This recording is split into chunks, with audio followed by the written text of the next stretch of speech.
اعوذ باللہ من الشیطان الرجیم بسم اللہ الرحمن الرحیم۔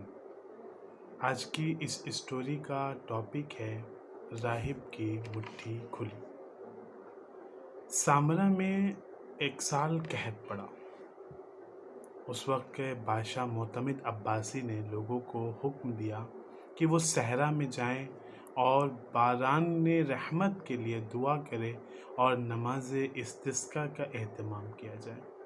3 دن تک نماز استسقاء کا اہتمام کیا گیا۔ تمام مسلمان صحرا میں جمع ہوتے تھے، نماز پڑھتے تھے، دعا کرتے تھے، لیکن بارش نہیں ہوئی۔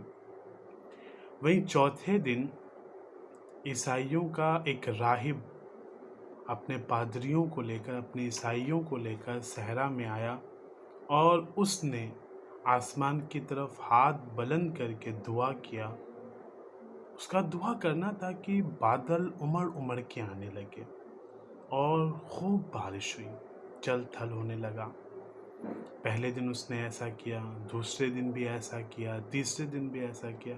جب متواتر 2 سے 3 دن اس نے یہ عمل دہرایا تو اس کا اثر یہ ہوا کہ اطراف کے رہنے والے مسلمانوں پر گہرا اثر ہونے لگا اور لوگوں کو یہ لگنے لگا کہ عیسائیوں کا جو مذہب ہے وہی حق پر ہے، یہ پادری، یہ کرسچن راہب جو ہے یہ حق پر ہے، تبھی تو یہ بارش کروا دے رہا ہے۔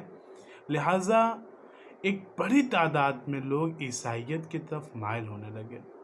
اس وقت کے بادشاہ خلیفہ معتمد عباسی کو جب اس بات کی خبر ہوئی تو اسے لگا اسلام پہ برا وقت آ رہا ہے، مسلمان اسلام کو چھوڑ کر عیسائیت کی طرف مائل ہو رہے ہیں اور کثیر تعداد میں عیسائی ہو رہے ہیں۔ تمام لوگوں سے رائے مشورہ یہ کیا، کچھ سمجھ میں نہ آتا تھا کہ کیا کیا جائے اور اس کا کیا توڑ نکالا جائے۔ اس کے وزراء میں سے کسی نے اسے مشورہ دیا کہ اے خلیفہ، کیوں نہ اس کا حل امام حسن عسکری سے، جو اس کی قید میں اس وقت مقید تھے، اس کی قید میں تھے بادشاہ کے، کہا ان سے معلوم کیا جائے۔ جائے کہ وہ قیدی ہیں، تیری قید میں ہیں، لیکن ہیں تو وہ فرزند رسول، وہ رسول اللہ کے فرزند ہیں، وہ بتا سکتے ہیں۔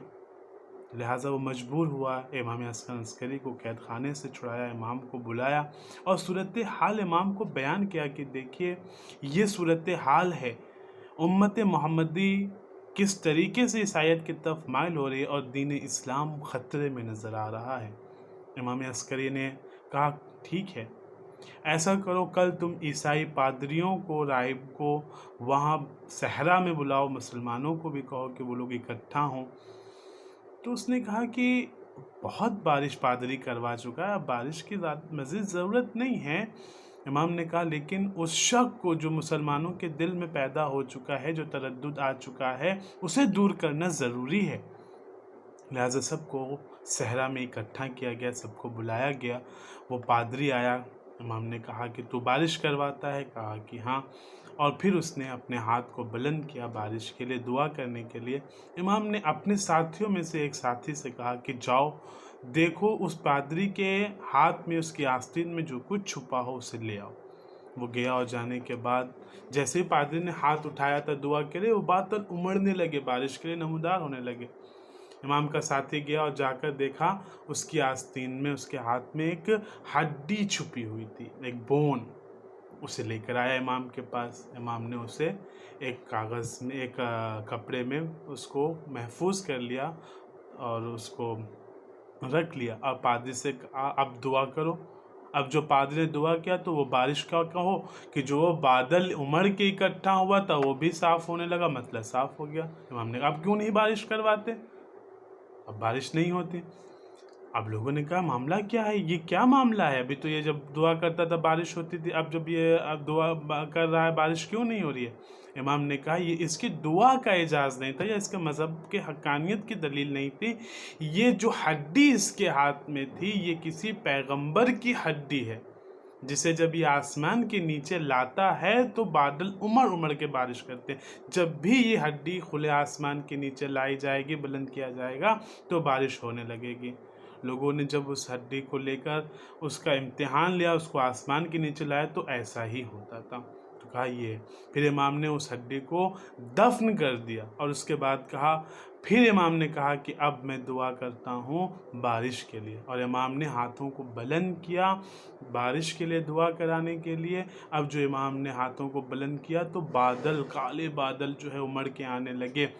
اب جب بادل آنے لگے تو لوگوں نے کہا بارش آ رہی بارش آ رہی۔ امام نے کہا نہیں، ابھی گھبراؤ نہیں، یہ بادل یہاں نہیں برسے گا، یہ فلاں ملک میں جا کے برسے گا۔ پھر امام نے دعا کیا، پھر بادل آئے، امام نے کہا یہ فلاں ملک میں جا کے برسے گا۔ امام نے اختیار امامت دکھایا اور بتایا کہ یہ بادل یہاں نہیں برسے گا، یہ فلاں مقام پہ برسے گا، فلاں مقام پہ۔ پھر امام نے ہاتھ کو بلند کیا اور بادل کالے کالے آئے۔ امام نے کہا اب یہ بادل یہاں برسے گا۔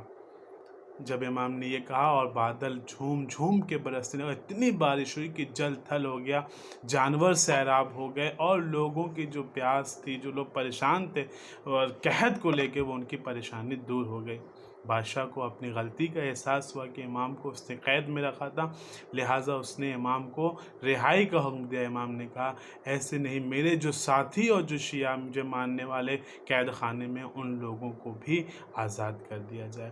لہٰذا امام کو اور ان کے ساتھیوں کو بادشاہ نے رہا کر دیا۔ اس طرح سے امام علیہ السلام نے اس زمانے میں جب کہ اسلام پر ایک بہت بڑا خطرہ منڈرا رہا تھا عیسائیت کا، اپنے اس عمل سے امام نے اس خطرے کو ٹال دیا۔ شکریہ والسلام۔ اگلی بار پھر حاضر ہوں گے ایک نئی سٹوری کے ساتھ، تب تک کے لیے خدا حافظ، شکریہ۔